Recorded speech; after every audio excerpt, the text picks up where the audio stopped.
Welcome to சமையல் கனி. நம்ம இன்னைக்கு கம்பை வச்சு ஸ்வீட் ரெசிபி தாங்க செய்ய போகிறோம். வாங்க வீடியோக்குள்ளே போகலாம். கம்பு ரொம்ப உடம்புக்கு நல்லது. இரும்பு சத்து நிறைய இருக்குது கம்பில். கம்பை கடையில் வாங்கிட்டு நல்லா கழுவிட்டு ஒரு 2 நாள் வெயிலில் காய வச்சு எடுத்துக்கோங்க. இந்த ஸ்நாக்ஸ் செய்கிறதுக்கு நான் 1 கப்பு கம்பு எடுத்திருக்கேன்.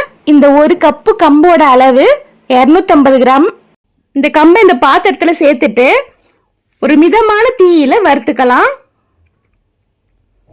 நல்லா ப்ரௌன் கலர் ஆகிற வரைக்கும் நல்லா வறுத்து எடுத்துக்கலாம்.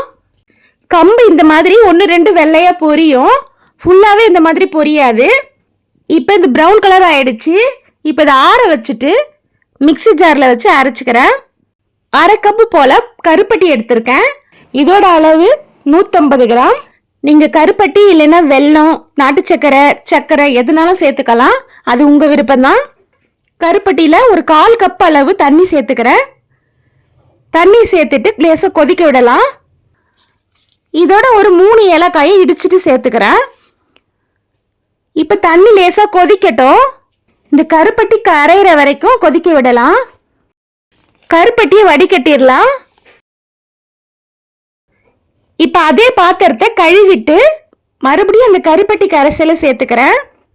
நல்லா கொதிக்கட்டும். இந்த மாதிரி 1/2 கம்பி பதம் 1 கம்பி பதம் போல வந்த உடனே வறுத்து அரைச்ச கம்பை சேர்த்துக்கிறேன். கம்பை சேர்த்துட்டு நல்லா கிளறி விட்டுக்கலாம். நான் ஒரு 1/4 கப்பு போல வறுத்த வேர்க்கடலை சேர்த்துக்கிறேன். நீங்கள் வறுத்த வேர்க்கடலை இருந்தாலும் சேர்த்துக்கலாம், இல்லைன்னா பொட்டுக்கடலை இல்லைன்னா நட்ஸ் ஏதாவது கூட சேர்த்துக்கலாம்.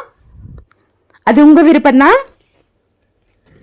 இப்போ இதோடவே ஒரே ஒரு ஸ்பூன் நெய் சேர்த்துக்கிறேன். நெய் சேர்த்துட்டு இப்போ நல்லா கலந்து விட்டுறலாம். ஒரு 5 நிமிஷத்துக்கு கிளறி விட்டுக்கோங்க. நான் ஏற்கனவே இந்த பிளேட்டில் நெய் தடவிட்டேன். இப்போ இதை பிளேட்டில் ஊற்றிடுறேன். இப்போ எல்லா பக்கமும் நல்லா அழுத்திட்டு ஒரு 3 மணி நேரம் அப்படியே ஆற விட்டுறலாம். இப்போ 3 மணி நேரம் ஆயிடுச்சு. இப்போ இந்த பிளேட்லேருந்து எடுத்துடலாம். இப்போ பீசஸாக கட் பண்ணிக்கலாம். நீங்கள் பீசஸாக வேணும்னாலும் கட் பண்ணிக்கோங்க, இல்லை உருண்டையாக வேணும்னாலும் உருண்டை பிடிச்சிக்கோங்க. அவ்வளவுதாங்க, ஒரு ஹெல்த்தியான கம்பை வச்சு ஒரு ஸ்வீட் ரெசிபி ரெடி ஆயிடுச்சு. நீங்களும் உங்கள் வீட்டில் ட்ரை பண்ணி பாருங்கள். இந்த வீடியோ பிடிச்சிருக்கும்னு நினைக்கிறேன். பிடிச்சிருந்தனா மறக்காமல் சமையல் கனி சேனலுக்கு சப்ஸ்கிரைப் பண்ணிக்கோங்க.